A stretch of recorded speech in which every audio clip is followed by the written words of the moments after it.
ನಮಸ್ಕಾರ ಸ್ನೇಹಿತರೆ, ಇಂದು ನಾವು ಒಂದು ಭವಿಷ್ಯದ ತಂತ್ರಜ್ಞಾನ ಬಗ್ಗೆ ಮಾತನಾಡಲಿದ್ದೇವೆ.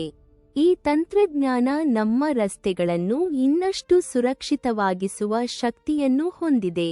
ಅದೇ V2V technology, vehicle to vehicle communication. ಸರಳವಾಗಿ ಹೇಳಬೇಕಾದರೆ, ಇದು ವಾಹನಗಳು ಪರಸ್ಪರ ಮಾತನಾಡಿಕೊಳ್ಳುವ ತಂತ್ರಜ್ಞಾನ. ಹೌದು ಸ್ನೇಹಿತರೆ, ಕಾರ್, ಬೈಕ್, ಬಸ್, ಲಾರಿ ಇವೆಲ್ಲವೂ ಒಬ್ಬರೊಬ್ಬರಿಗೆ ಮಾಹಿತಿ ಕಳುಹಿಸಿಕೊಳ್ಳುವಂತಾಗುತ್ತವೆ. V2V ಟೆಕ್ನಾಲಜಿ ಅಂದ್ರೆ ಏನು? V2V ಅಂದ್ರೆ ಒಂದು ವಾಹನದಿಂದ ಇನ್ನೊಂದು ವಾಹನಕ್ಕೆ ನೇರವಾಗಿ ಮಾಹಿತಿ ಹೋಗುವ ವ್ಯವಸ್ಥೆ. ಈ ಮಾಹಿತಿಯಲ್ಲಿ ಏನು ಇರುತ್ತದೆ ಅಂತ ನೋಡೋಣ. ಮುಂದೆ ಅಪಘಾತ ಇದೆಯಾ? ಅಚಾನಕ್ ಬ್ರೇಕ್ ಹಾಕಿದ್ದಾರಾ? ರಸ್ತೆಯಲ್ಲಿ ಟ್ರಾಫಿಕ್ ಜಾಮ್ ಇದೆಯಾ? ಮಳೆ, ಮಂಜು ಅಥವಾ ರಸ್ತೆ ಸ್ಲಿಪ್ ಆಗಿದೆಯಾ? ಈ ಎಲ್ಲ ಮಾಹಿತಿ ಡ್ರೈವರ್ಗೆ ಕಣ್ಣಿಗೆ ಬೀಳುವ ಮೊದಲೇ ವಾಹನಕ್ಕೆ ತಿಳಿದುಬಿಡುತ್ತದೆ. ಈಗ ಮುಖ್ಯ ಪ್ರಶ್ನೆ, ಈ ತಂತ್ರಜ್ಞಾನ ಕೆಲಸ ಮಾಡೋದು ಹೇಗೆ? ಪ್ರತಿ V2V ಸಪೋರ್ಟ್ ಇರುವ ವಾಹನದಲ್ಲಿ ಒಂದು ವಿಶೇಷ ಚಿಪ್ ಮತ್ತು ಹಲವು ಸೆನ್ಸರ್ಗಳು ಇರುತ್ತವೆ. ಈ ಸೆನ್ಸರ್ಗಳು ಯಾವ ಮಾಹಿತಿಯನ್ನು ಸಂಗ್ರಹಿಸುತ್ತವೆ ಅಂದ್ರೆ, ವಾಹನದ ವೇಗ, ಬ್ರೇಕ್ನ ಸ್ಥಿತಿ, ವಾಹನದ ದಿಕ್ಕು ಮತ್ತು ಅಚಾನಕ್ ಉಂಟಾಗುವ ಅಪಾಯ.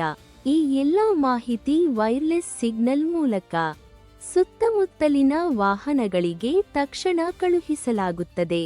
ಇದಕ್ಕೆ ಇಂಟರ್ನೆಟ್ ಅಗತ್ಯವಿಲ್ಲ. ಇದು ನೇರವಾದ ಡೈರೆಕ್ಟ್ ಕಮ್ಯುನಿಕೇಷನ್. ಇದನ್ನು ಒಂದು ಉದಾಹರಣೆಯ ಮೂಲಕ ನೋಡೋಣ. ನೀವು ಹೆದ್ದಾರಿಯಲ್ಲಿ 80 ಕಿಲೋಮೀಟರ್ ವೇಗದಲ್ಲಿ ಹೋಗುತ್ತಿದ್ದೀರಿ ಎಂದುಕೊಳ್ಳಿ. ನಿಮ್ಮ ಮುಂದೆ ಹೋಗುತ್ತಿರುವ ಕಾರ್ ಅಚಾನಕ್ ಬ್ರೇಕ್ ಹಾಕುತ್ತದೆ. ನಿಮಗೆ ಕಣ್ಣಿಗೆ ಬೀಳುವ ಮೊದಲೇ ಆ ಕಾರ್ ನಿಮ್ಮ ಕಾರ್ಗೆ ಸಿಗ್ನಲ್ ಕಳುಹಿಸುತ್ತದೆ, ಅಪಾಯ ಇದೆ, ತಕ್ಷಣ ಬ್ರೇಕ್ ಹಾಕಿ ಎಂಬ ಎಚ್ಚರಿಕೆ. ನಿಮ್ಮ ಕಾರ್ ಕೂಡ ತಕ್ಷಣ ಪ್ರತಿಕ್ರಿಯಿಸುತ್ತದೆ. ವಾರ್ನಿಂಗ್ ಸೌಂಡ್ ಬರುತ್ತದೆ. ಡ್ಯಾಶ್ಬೋರ್ಡ್ನಲ್ಲಿ ಅಲರ್ಟ್ ತೋರಿಸುತ್ತದೆ. ಅಡ್ವಾನ್ಸ್ ಕಾರ್ ಇದ್ದರೆ ಸ್ವಯಂಚಾಲಿತವಾಗಿ ಬ್ರೇಕ್ ಕೂಡ ಹಾಕುತ್ತದೆ. ಇದೇ V2V ಯ ನಿಜವಾದ ಶಕ್ತಿ. ಇದೀಗ ಭಾರತ ಸರ್ಕಾರ ಈ ತಂತ್ರಜ್ಞಾನಕ್ಕೆ ಏನು ಮಾಡುತ್ತಿದೆ ಎಂಬುದನ್ನು ನೋಡೋಣ. ಭಾರತ ಸರ್ಕಾರ ಇದನ್ನು ಇಂಟೆಲಿಜೆಂಟ್ ಟ್ರಾನ್ಸ್ಪೋರ್ಟ್ ಸಿಸ್ಟಮ್ ಅಂದರೆ ಇಟ್ಸ್ ಭಾಗವಾಗಿ ನೋಡುತ್ತಿದೆ. ಉದ್ದೇಶ ಸ್ಪಷ್ಟವಾಗಿದೆ: ರಸ್ತೆ ಅಪಘಾತಗಳನ್ನು ಕಡಿಮೆ ಮಾಡುವುದು, ಟ್ರಾಫಿಕ್ ನಿಯಂತ್ರಣ ಸುಧಾರಿಸುವುದು ಮತ್ತು ಸ್ಮಾರ್ಟ್ ಸಿಟೀಸ್ ಯೋಜನೆಗೆ ಬೆಂಬಲ ನೀಡುವುದು. ಭಾರತದಲ್ಲಿ ರಸ್ತೆ ಅಪಘಾತಗಳು ಹೆಚ್ಚು ಮರಣಕ್ಕೆ ಕಾರಣವಾಗುತ್ತಿವೆ. ಇದನ್ನು ತಡೆಯಲು V2V ಟೆಕ್ನಾಲಜಿ ಬಹಳ ಪ್ರಮುಖವಾಗಿದೆ. ಈಗ ಪ್ರಸ್ತುತ ಸ್ಥಿತಿಯನ್ನು ನೋಡೋಣ.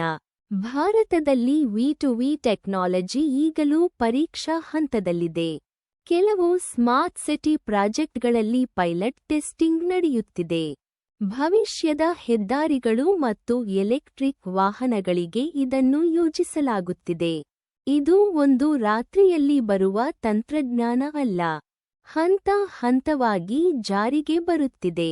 ಮುಂದೆ ಏನಾಗಬಹುದು ಎಂಬುದನ್ನು ನೋಡಿದರೆ, ಮೊದಲು ಸರ್ಕಾರದ ವಾಹನಗಳು ಮತ್ತು ಸಾರ್ವಜನಿಕ ಸಾರಿಗೆ ಅಂದರೆ ಬಸ್ಗಳು ಮತ್ತು ತುರ್ತು ಸೇವೆಗಳ ವಾಹನಗಳು. ನಂತರ ಎಲೆಕ್ಟ್ರಿಕ್ ಕಾರುಗಳು ಮತ್ತು ಪ್ರೀಮಿಯಂ ಕಾರುಗಳು.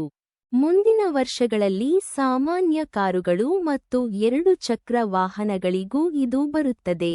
ಅಂದರೆ ಇವತ್ತು ಲಕ್ಸುರಿಯಾಗಿರುವುದು ನಾಳೆ ಅವಶ್ಯಕತೆಯಾಗುತ್ತದೆ.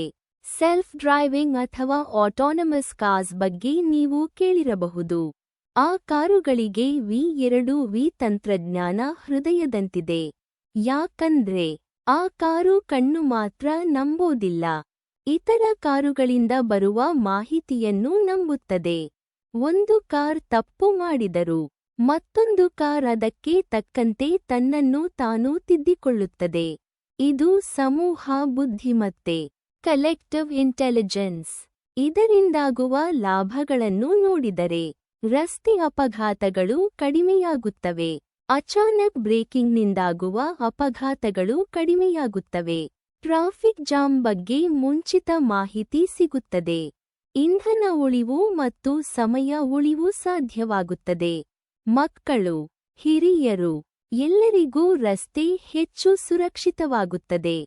ಆದರೆ ಕೆಲವು ಸವಾಲುಗಳು ಇವೆ. ಎಲ್ಲ ವಾಹನಗಳಲ್ಲೂ ಚಿಪ್ ಅಳವಡಿಸಬೇಕು. ವೆಚ್ಚ ಹೆಚ್ಚಾಗಬಹುದು.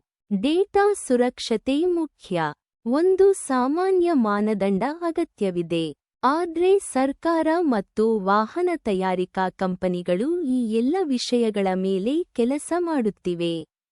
ಭವಿಷ್ಯದಲ್ಲಿ ಏನಾಗುತ್ತದೆ ಎಂದರೆ, ಟ್ರಾಫಿಕ್ ಸಿಗ್ನಲ್ ಕೂಡ ನಿಮ್ಮ ಕಾರ್ ಜೊತೆ ಮಾತನಾಡುತ್ತದೆ.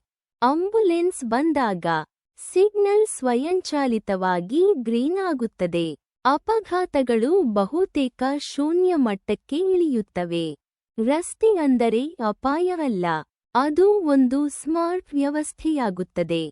ಕೊನೆಯ ಮಾತು, ಸ್ನೇಹಿತರೆ, V2V ತಂತ್ರಜ್ಞಾನ ಭವಿಷ್ಯದ ಕನಸಲ್ಲ, ಇದು ಬರ್ತಿರುವ ವಾಸ್ತವ. ಭಾರತದಲ್ಲಿ ನಿಧಾನವಾಗಿ ಆದರೆ ಗಟ್ಟಿಯಾಗಿ ಈ ತಂತ್ರಜ್ಞಾನ ನೆಲೆಯೂರುತ್ತಿದೆ. ನಿಮ್ಮ ಮುಂದಿನ ಕಾರ್ ನಿಮ್ಮ ಜೊತೆ ಮಾತ್ರ ಅಲ್ಲ, ಇತರ ಕಾರುಗಳ ಜೊತೆಯೂ ಮಾತನಾಡುತ್ತದೆ. ಇದೇ ಸ್ಮಾರ್ಟ್ ಇಂಡಿಯಾ.